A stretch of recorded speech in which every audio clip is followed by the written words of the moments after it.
Hi guys, today I made this roast tomato and basil soup and it was so tasty. It mightn't look like much, it mightn't look that good at all, but it was so good and really tomatoey. I think roasting the tomatoes really intensifies the flavour and it just made for such a nice soup. Really low calorie as well. Start off with 1.5 kilos of tomatoes that we're going to halve and de-seed. In order to do that, find the natural line, the kind of indentation across the top of the tomato and cut them in half at 90 degrees to that line. Now the best way to de-seed them, I think, is to take your thumb and squeeze it into that compartment, that seed compartment, and really get all the seeds out that way.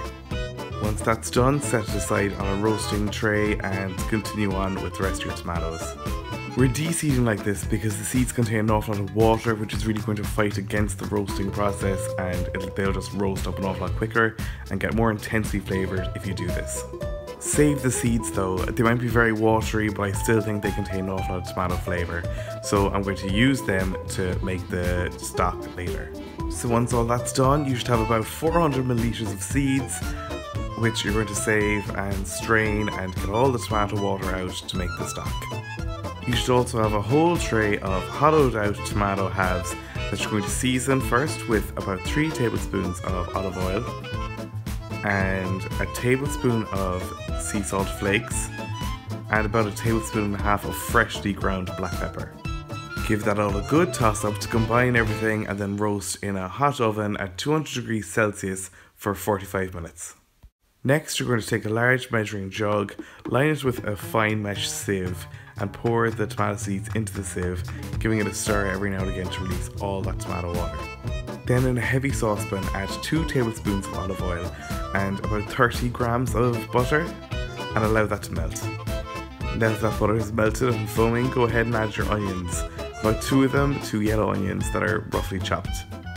Now add 6 good garlic cloves that are really finely minced. Give it a quick mix before adding about 1/2 teaspoon of red chili flakes.